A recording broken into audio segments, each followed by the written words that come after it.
don't know anything about you. What do you do for work? I ask Kevin and he always dodges the question. I'm starting to think he's covering for you. Am I wrong? Hi, Margaret. It's lovely to hear from you. Covering for me? What do you mean by that? I have a brilliant son. The last thing I need is him marrying the wrong kind of woman. That's why I'm reaching out. I need to figure out what kind of person you really are. You've been too busy to meet up, apparently. You're right. I'm sorry. Things have been hectic lately. I've genuinely been looking forward to meeting you properly. The timing just hasn't worked out in our favor. Hectic? Really? They say no rest for the broke, don't they? I've been busy at the cafe. Excuse me? The cafe? Yes, Kevin didn't mention it. I've been helping out at my dad's place. Things are pretty busy there right now. You're 28 years old and you're working part-time at your father's cafe? Well, when you put it that way, I guess so. I have some time before my next position starts, so I thought I'd help out. A little quality time with Dad while I can. I see. Now I understand. Understand what? Why Kevin has been keeping me away from you. I had a feeling, and now I know I was right. Kevin is not for you. Please walk away from this engagement. What? I think there's been a misunderstanding. A man like Kevin deserves better than some cafe girl with nowhere else to be. Stay out of his life. Hold on, you've got it completely wrong. I was just saying, my actual career is... I've heard enough. I'm not going to waste my time listening to a high school dropout. I'm sorry, a dropout? If the only job you can get at your age is helping at your daddy's cafe, it's obvious you've never finished school. If you actually go through with this wedding, you're going to regret it. Do Kevin a favor and end this before you embarrass him. Please stop. You don't know what you're talking about. Margaret, you've got this completely wrong. I don't have anything wrong. You're not what my son needs. Maybe Kevin needs to spell it out for you himself. That's what happens when someone has no education. And don't you dare call me Margaret. You haven't earned that. Will you please listen to me? I'm trying to explain something important and you keep cutting me off. There is nothing you can say that would change my assessment. I've been a mother for 30 years. I know what kind of woman is right for my son, and it is not someone with no ambition, no credentials, and no future. You don't know a single thing about my credentials. I know what you've told me. That's enough. A woman your age, educated or not, should have something to show for herself, something real. Helping at a cafe is not a career. It is not a life. Kevin deserves someone who can stand beside him. I am not going to keep having this conversation if you won't let me finish a sentence. Then there is nothing more to discuss. I've said what I wanted to say. Think carefully before the wedding. That's all I ask.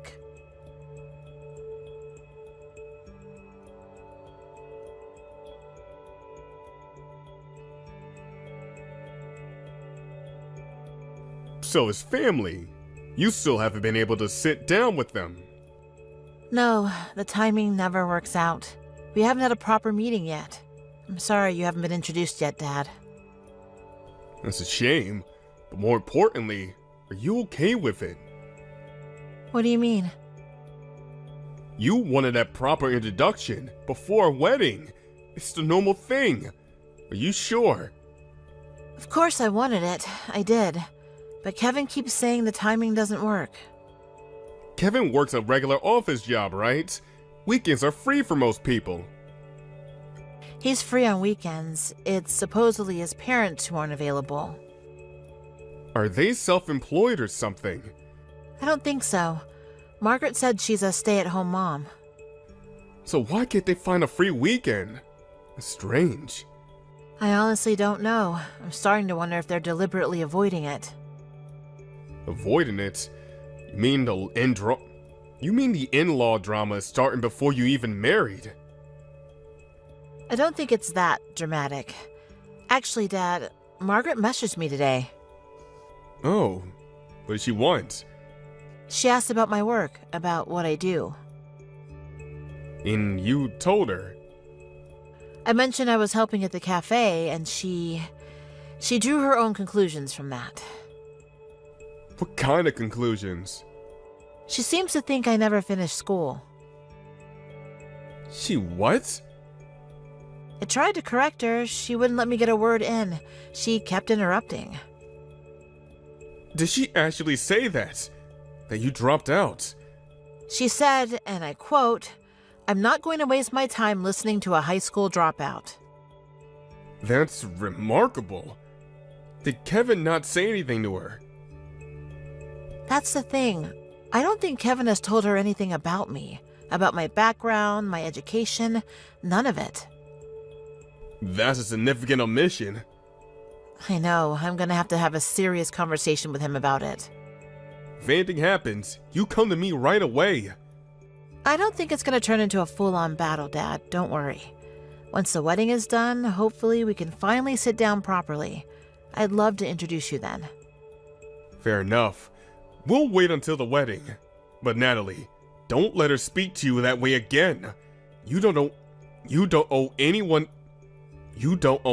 patience when they're being deliberately cruel. I know, I just don't want to make things harder before the wedding.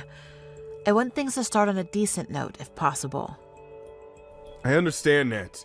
Just don't mistake silence for peace. Some people take silence as permission. Thanks for coming, Dad. I know you're busy. I'm looking forward to it. I'll be there. Front row. Don't worry.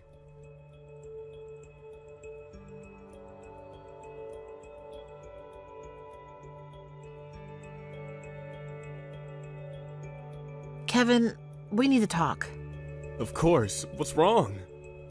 Your mother called me a dropout and told me to end the engagement. I have the messages. She said that directly. Word for word. Did you tell her anything about me, my education, my career? I mentioned you worked in law. Did you tell her where I studied?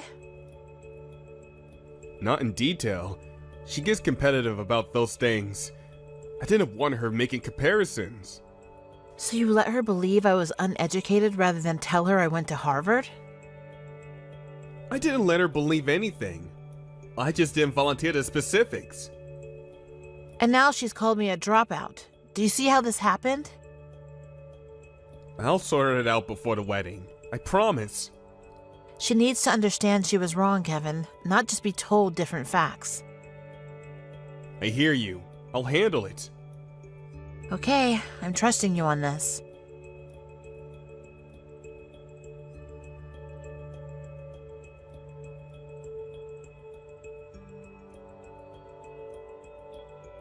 I need you to correct what you said in that speech. Correct it? There's nothing to correct. I said what I said. If it hit a nerve, maybe that's because it's true. That's not the issue. Do you understand why we're on a break in the middle of the reception right now? If you have no intention of correcting what you said, then we'll handle this our own way. Handle it your own way? What exactly can a dropout do about anything? For starters, what you said isn't true. The reason we didn't say anything in front of everyone was to protect you. Do you not realize that? Oh, protecting me. That's rich. You stood up in front of 200 people, said things that aren't true, and humiliated me. The one walking away embarrassed from this isn't me. And you've embarrassed Kevin, too. Imagine 200 guests at a wedding for some uneducated girl. What a waste. Well, I said I would whip her into shape, so I suppose we'll manage. You should be grateful I gave this marriage my blessing. Try putting yourself in my shoes for once. Your shoes? What exactly do you mean? My daughter graduated top of her class from Harvard Law. What? Your behavior has been completely unacceptable. And what you just said is beyond what I'm willing to let pass. Who exactly is the uneducated one here? What are you talking about? And who are you? I'm Natalie's father. We never had the chance to be introduced. Well, I was planning to come and say hello after the ceremony. But when I heard what you said to my daughter, things that aren't even close to true, I couldn't stay quiet. I had to look at those text messages you sent her. Frankly, I don't know what kind of person sent messages like that. Are you quite alright? Oh, so you're the father. You really let your daughter drop out of school in this day and age? Like mother like daughter, I suppose. And having a woman nearly 30 working at your cafe. Any decent parent would have set her up with a better future. I've already said this. Can you actually read? Natalie did not drop out. She has a law degree from Harvard. Valedictorian, in fact.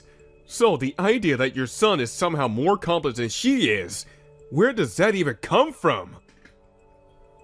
From what I understand, your son actually had to repeat a year, ended up in a class below hers. I'm not saying one is better than the other, but you have belittled my daughter in the most outrageous way. Correct your speech now. I can't even follow what you're saying. Have you lost your mind? Then please leave the wedding. Excuse me? Fine, sure.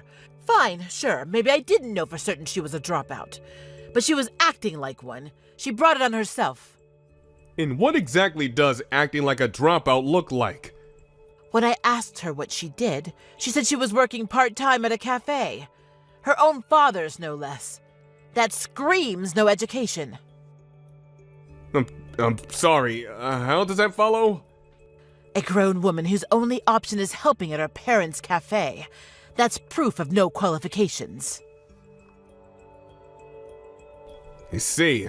So either you genuinely misheard everything and jumped to conclusions, or you had no interest in understanding the truth from the start. Either way, you are the one that's being unreasonable here. You may think you humiliated my daughter in front of this room, but Natalie graduated top of her class from Harvard Law and passed the bar on her first try. Making that kind of speech about her is not embarrassing to her. It's embarrassing to you and your family. Wait, she passed the bar exam too? Natalie was helping me because I was swamped launching a new restaurant. She had a month off between leaving her old firm and starting a new contract, an offer from overseas no less. She used that time to help her old man out, while also preparing for the wedding. And you took that single fact and turned it into this. I honestly cannot believe what I'm witnessing. Overseas contract? So, you run more than one restaurant? I own 10 locations in this area, yes. 10? And to think my employees, people who work in food service, are being looked down on by someone like you. That makes me genuinely angry. I have nothing more to say to you. If you won't correct that speech, then please leave. Goodbye.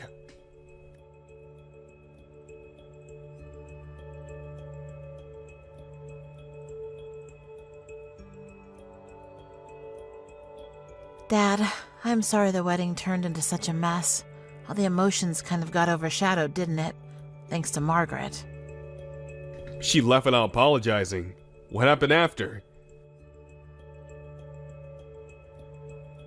Well, it wasn't entirely her leaving herself. Kevin got so mortified he told her to go. Said he didn't want her embarrassing him any further. So she ended up embarrassing her whole family. The thing is, it's not entirely her fault either. What do you mean? I cornered Kevin tonight and finally got the truth out of him. Apparently, he has had a complex about my academic record for a while. A complex? Because he had to repeat a year. Exactly. The fact that I graduated from Harvard straight through, younger than him, no retakes, apparently has been eating at him. He was so embarrassed to tell his mom that his fiancée was more academically accomplished, so he just left out the details. I didn't think Kevin was that type. Maybe he was raised in a household where grades were everything. That can mess with your head.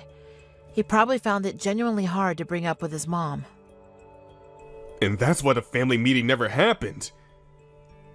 Yes, all that stuff about timing not working out, that was Kevin making excuses.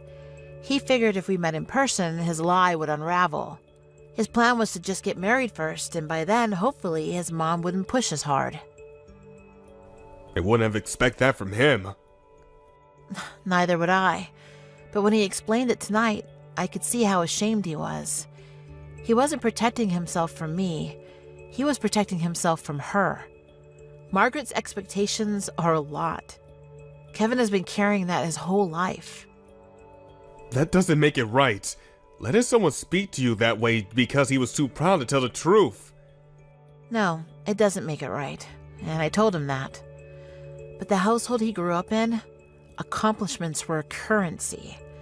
His sister couldn't keep up and eventually cut contact entirely. Kevin has been the only one still in the room. So he was afraid that if his mother found out you outranked him academically, she'd use it against him. Something like that. He wanted to get through the wedding first and figure the rest out later. It was avoidance, pure and simple. He gave a full apology during the reception, in front of everyone, microphone and all. He said he had no idea it would blow up like this. I believe him. He's carrying his own baggage, but that speech took guts. It did. Standing up in front of that many people and admitting something like that, it's not easy. If you two are happy, that's what matters. Thanks, Dad. He said he's fully in my corner going forward. We're going to build something together. Good. And for what it's worth, he handled that himself. He handled himself well tonight. After everything, I'll give him that. He did. He really did. I'm still processing all of it, honestly. Today was supposed to be a good day. It still was, in its own way. It just also shows you exactly who everyone in that room is. That's not nothing. You always find a way to reframe things. Years of practice. Get some rest. Today was a lot. It was. Good night, Dad. Thank you for being there.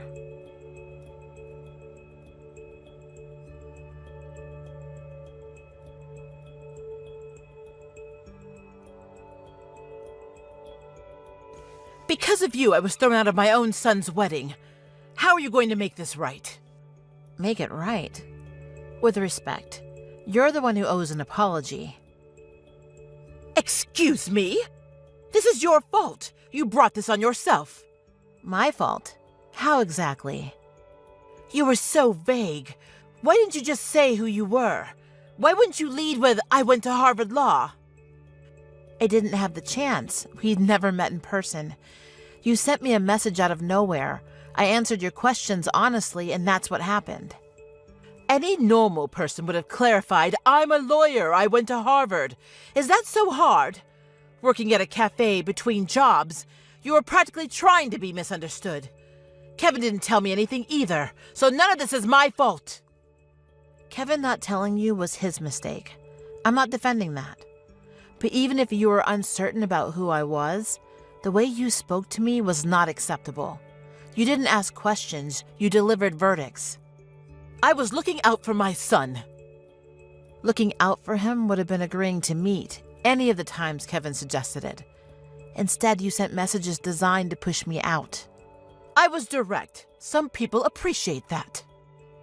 You told me I hadn't earned the right to use your name. That what I deserved was to be mocked.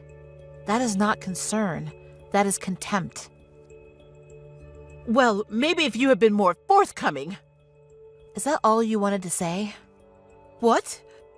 You're not apologizing. You're just deflecting blame onto everyone else. Good. Now I know exactly where I stand. Where you stand? What does that mean?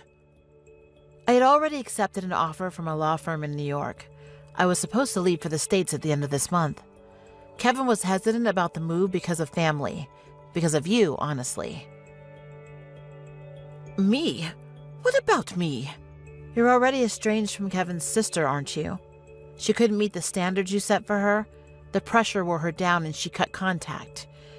Your husband barely speaks to you. He's been pushing for a separation. Kevin has been the only one holding things together for you, and he knew that. That's why he couldn't bring himself to leave. But after yesterday, he's made up his mind. What are you saying? We're both going to New York. Kevin's leaving? Yes, his English is good enough to get by. He just needs to find his footing. I'll support him however I can. I'm proud that he made that decision himself. He didn't decide anything. You pressured him. I gave him a job offer I'd already accepted. I told him what I was planning to do. He chose to come with me, freely. You can ask him yourself. Kevin would never choose to leave me. Not on his own. He has a life, Margaret. He has a wife now. That doesn't mean he doesn't love you. But it does mean he's allowed to build his own future. What about living together? We had talked about that. We never agreed to any such thing. When people get married, the daughter-in-law moves in. That's just how it works. You're married into this family now. You're supposed to move in and look after me in my old age. I am Kevin's mother. What did I raise him for if not for this? Kevin is reading this conversation right now, just so you know. What? So everything you raised Kevin for, it was so he'd move in and take care of you when you got old? No, that's not what I meant. It's a figure of speech. That's a matter of interpretation. I don't have anything else to say to you. You can't do this. Move in with me. It's what daughter-in-laws do. I just want us all to live together as a family. If that's truly what you wanted, you should have listened more. You should have tried to understand. You should have led with kindness. You never gave me a chance, and I'm sorry, but it's too late now. I won't interfere in your relationship with Kevin. That's between you two. Do whatever you feel is right there. But Kevin has told me he doesn't want to speak with you. You're stealing him from me. I'm not stealing him. You pushed him away yourself. So you're really not moving in? Not ever? Not moving in. And honestly, I'm not sure we'll be seeing each other at all. Oh, and my father asked me to pass something along. Now what? His restaurants. All 10 of them. You're banned. Banned? From restaurants?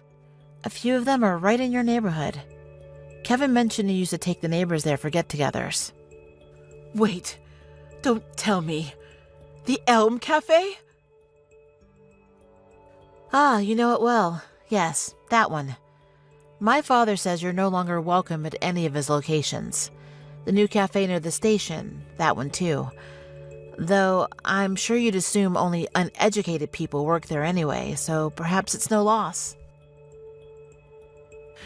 Why are you doing this? This is going too far. Imagine how a father feels when someone mocks his daughter in public. Sit with that for a moment. Natalie, please. I wasn't trying to mock anyone. Really? An uneducated dropout who needs to be taught manners? In front of 200 people? That's not just an insult to me, that's an insult to the man who raised me. I'm proud of my father, deeply. The moment you said what you said, I was done. Please, going forward, do not embarrass me and do not embarrass Kevin. Not that there will be much opportunity. We won't be crossing paths.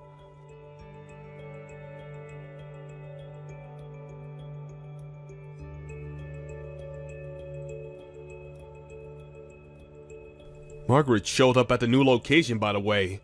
She was actually turned away at the door and started threatening to call a lawyer. When I said we can call the police instead, apparently she went white and left. I don't think she quite learned her lesson yet. Wow, and after everything I said, she must have been completely shaken by Kevin leaving. Though I have to say, Dad, banning her from all your restaurants? I wasn't expecting that.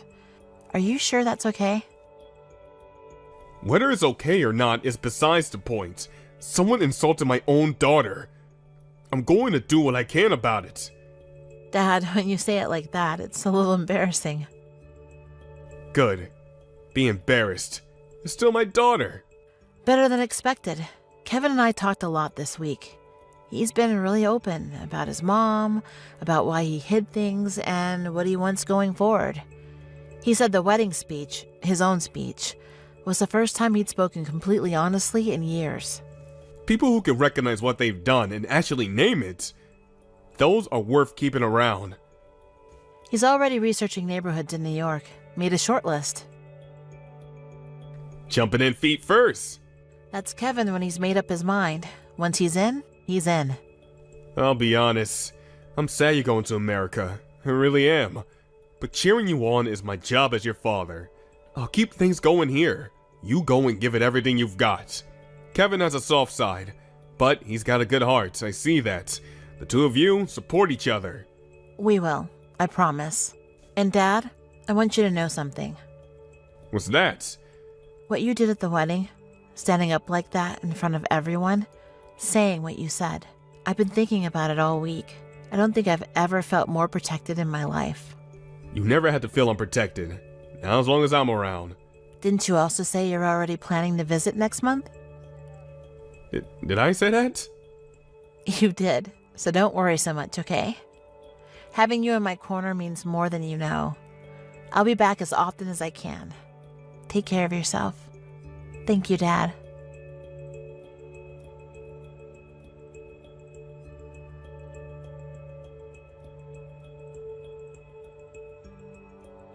I left for New York shortly after, and Kevin followed about a month later. He found his footing quickly, and together we started a new life in the city. As for Margaret, her husband eventually told her he wanted a separation and asked her to move out. She reached out to Kevin in a panic, begging for help. He didn't respond. When she finally tracked down Kevin's sister, hoping to move in with her, she was turned away without a second thought. Kevin told me he feels sorry for his mother, in a way. But he also said that her life is hers to live, just as his life is his. The wedding, he said, was the moment he finally saw clearly. He had spent years tiptoeing around her, and I believe that was real. I don't hold it against him. But choosing to step away from that on his own terms, I think it'll be one of the best decisions he's ever made. I'm grateful every day for a father who stood up for me without hesitation. And with Kevin by my side, I'm ready for whatever comes next.